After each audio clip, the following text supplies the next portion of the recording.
Have you got a message for Donald Trump? Oh, definitely. If he wants to come here as a friend, we'll treat him in a friendly way. If he wants to come here as an enemy, we'll fight him. Greenland.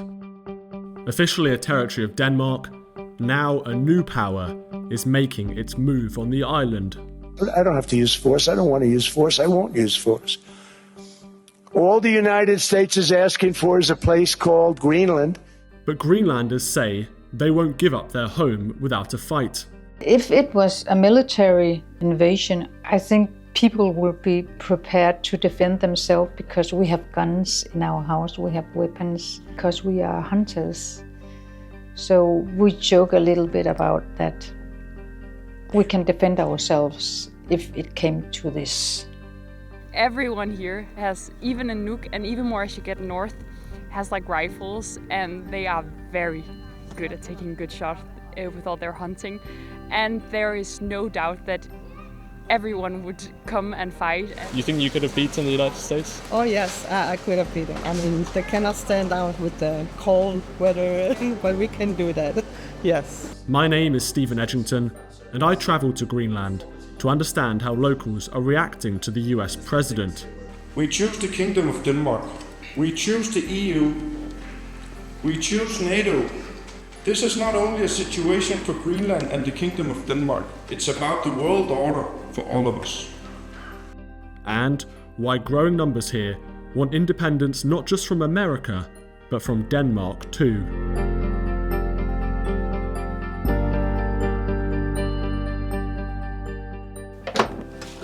Hi, Hello, good to meet you. I'm Stephen. I'm Liv. Hello. Welcome to our home. Thank you so much. Yes. You're going to teach me about Greenlandic culture. Yes. Yeah, this is some of the Greenlandic culture we collect in the summertime. Is this? It's called qayasat.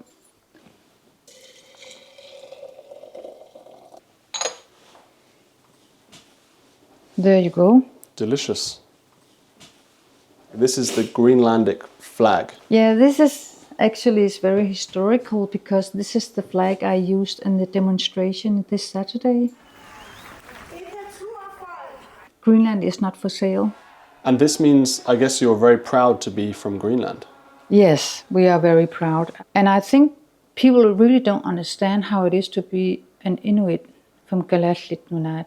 It is because all Greenlandic people own the land. You cannot buy property in Greenland. You can loan the area where you build a house. So what you're describing to me sounds like the complete opposite of the American culture.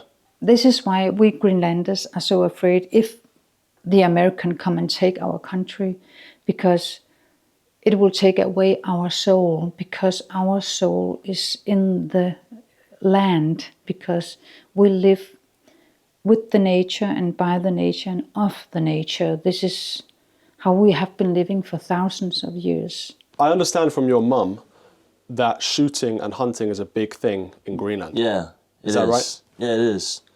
We all usually have rifles to hunt, and I got mine right here.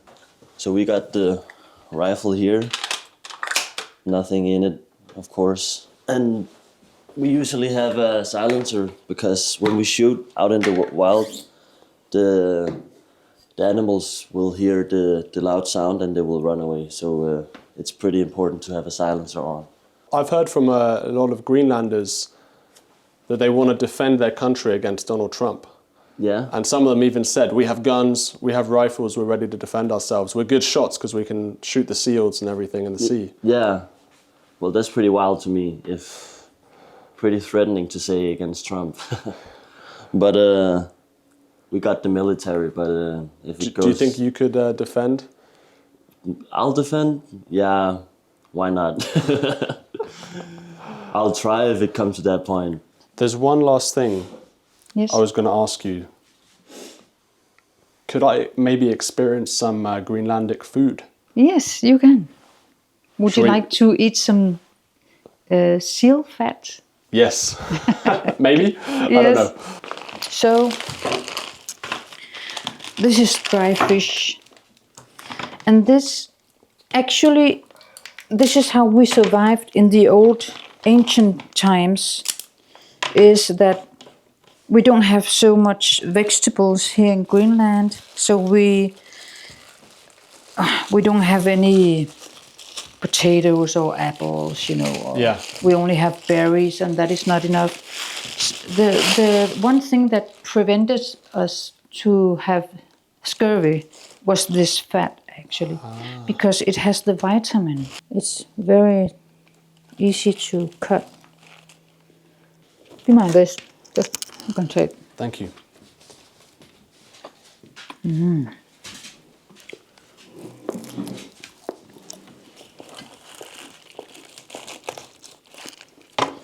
My name is Liv Aurora Jensen, and this is my baptized name, and my indigenous name is Anna Varangwa Kunifrengitjok.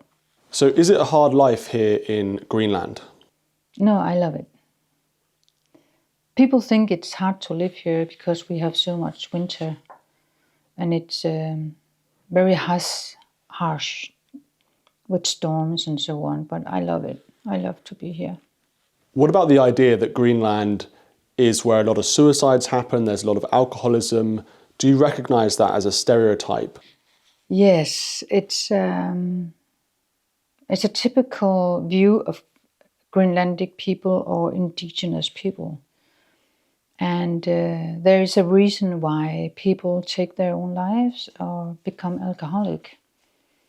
My mother committed suicide, and she was an alcoholic, and she's a product of the politics that were in the 1950s. And back where Hans Ede, the Norwegian priest who came to Greenland, and he took away our culture, he took away our language.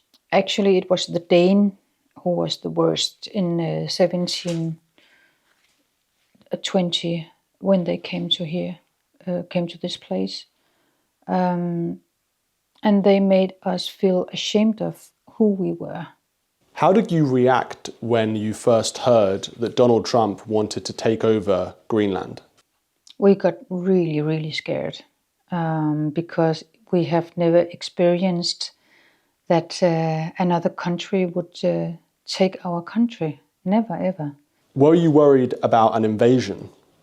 Not a military invasion, but a kind of invasion, yes. But if it was a military invasion, I think people would be prepared to defend themselves because we have guns in our house, we have weapons, rifles, because we are hunters. So we joke a little bit about that. We can defend ourselves if it came to this. So Greenland is here to stay. It's not going away anywhere. No, it's not. Greenland is ours, and nobody's going to take it away from us. Do you think that Greenland should be part of the United States? No, I don't think so. Why? Because it's a part of Denmark, and if it should be anything, it should be independent and not just a part of another big country. It's kind of funny, I talked with some Greenlandic people the other day, and they said we were talking about the whole Trump coming with the military and him talking about that Greenland didn't have a big military, and they might not have, but everyone here has, even in Nuuk and even more as you get north, has rifles, and they are very good at taking good shots with all their hunting, and there is no doubt that everyone would come and fight, and the Greenlandic are a very proud nation. Do you think Greenland should be part of the United States? No. Why?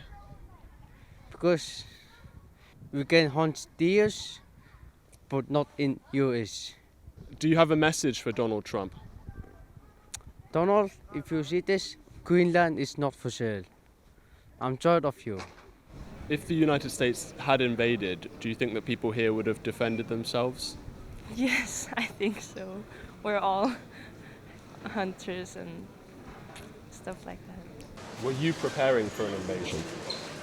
Not really, because I have the preparation that if the United States take Greenland, the next day I would go to Denmark. So I didn't have to prepare much. Were you ever worried about an invasion from the United States? Well, yes, in a brief moment I was worried because we have 3 children and we are isolated here in a town. Do you think Greenland could have defended itself if the US invaded? Yes, of course. I mean, it's a bit funny because we have rifles.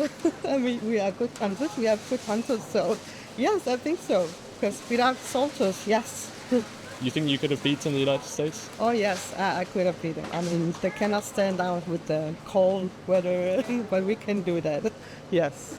Are you worried about an invasion from the United States? Of course, everybody's worried. Canada is worried. Now Iceland is worried now because you talk about to invade Iceland.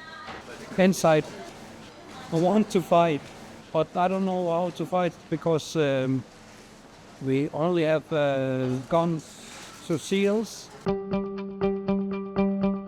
The United States has had a military presence in Greenland since the Second World War. I sat down with American foreign policy expert John Holzman to explore why Donald Trump is so interested in the island. Why is Greenland so important to the United States?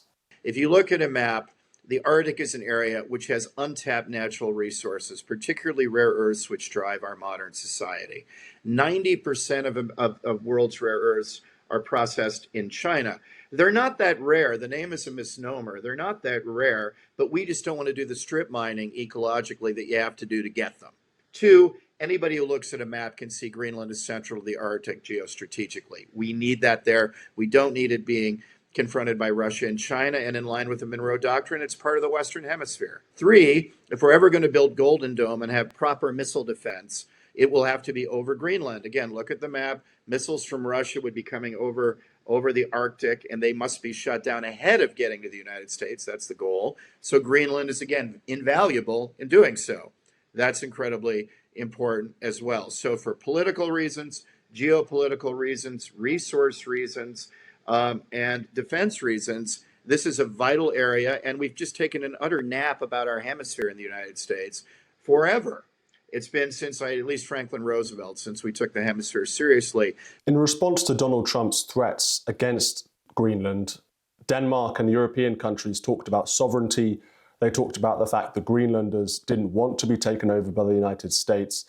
And they talked about attacks on, Greenland's culture and nationality and the Greenlanders themselves. How do you respond to these arguments around sovereignty and, it's the people's will, the Greenlanders get to choose who rules them? Well, let's start with sovereignty. Sovereignty means that you defend that territory. That's pretty fundamental to sovereignty. And not every state is equally sovereign. There are parts of Africa that don't control their borders. Does Denmark really control Greenland? It hasn't policed Greenland, which is a vast area. It hasn't policed it in 70 years. The United States has done that at cost. All through history, boundaries have changed. And as to the Greenlanders, let's wait and see us cash a check for what they're going to get out of the rare earths. The joke, I was just in Washington, Stephen, for a week, and I think 4 people said to me, you know what I'm doing? I'm moving to Greenland as soon as possible. Because you're going to get a check for, $1 million for a bunch of people who are Inuits and have never seen remotely that amount of money when it comes out, as they should. It's their resources. I'm all for doing that. That's what New York property developers do. You ask for the stars and you get the moon. And that's what he's done in Greenland. He's been hysterical. And what will he get? Some sort of deal where resources are going to be allowed to be mined by the Americans, while the Danes have done nothing ever to open up the rare earths market there. They're sitting on their hands. Their newfound love for Greenland is beyond hypocrisy. There were 4 sterilizations of the Inuit, as there were all over in the United States, by the way, and Canada as well. But let's not pretend they've loved the Inuit up there. This happened into the 1980s. US officials have accused Denmark of mistreating Greenland's population, claims many Greenlanders agree with. I spoke to local politician Kuno Fenker, who is campaigning for independence from Denmark. I think a sovereign Greenland, the state of Greenland, that's what our aim is from Nuuk. We don't want to be Americans. We don't want to be Danish either. We don't want to be annexed anymore or colonized anymore. We used 300 years to break away from it. Have the Danes treated Greenland well? The weird thing is that I never experienced structural racism in Denmark or racism at all when I'm in Denmark. But when I'm in Greenland, I experience a lot of structural racism. I have many friends that experience structural racism. I have many friends and acquaintances that can't get a job because they openly say they want independence to Greenland or have even a strong opinion. Even if you have a strong opinion, you will also get fired from your work. And I haven't had a decent work since 2012 because I have my strong opinions. And that is something that even makes our urge to become a sovereign country, an independent country, stronger. An independent report published in 2025 found that hundreds of Inuit women were forcibly sterilised by the Danish health authorities between the 1960s and 1991. While Copenhagen has apologised for the abuses, opinions remain divided. To hear another perspective, I visited the US consulate in the capital of Greenland, Nuuk. Why are you protesting outside the US consulate today? Because we love Greenland. We love Greenland very, very much. We got a history together. It was amazing, actually, in 1721, this missionary come. He introduced a reading system to teach Greenlanders to read and write in their own language. The permission given by the king, it was said that they were not allowed to bend any single hair on the head of the original population of Greenland. And that Denmark has tried to avoid as best they could for all those years. Actually never forced Greenlanders to do anything. You say that the Danes treated the Greenlanders well here mostly. We've spoken to some Greenlanders who've talked about sterilisation in the 80s of the Inuit people and other sort of abuses that the Danes have committed against the Greenlandic population. Some people want independence from Denmark. How do you respond to those kind of accusations and those points? I do not agree with these accusations at all. The biggest problem at that time was the population explosion, and it was among the birth with young girls, and the fathers weren't found, and they weren't provided for these many kids that were to be born. And the Greenlanders relied on the Danish. They should have noticed in the end of the 60s that this is not good. They're getting sterile, too many, there are problems with them. But still, no complaints from the Greenlandic representation. But that was the best means they had at that time to avoid something that would have made Greenlandic independence, which was desired from everybody, impossible because there would be so many born children unprovided for with no fathers and so it was desire for everyone. It was connected with alcohol. So the sterilizations were a good thing? They were thought a good thing. It's terrible for these women now who wanted children and if they felt forced into that. But, it's difficult to find proper proof that would stand in court that nobody had given their consent now.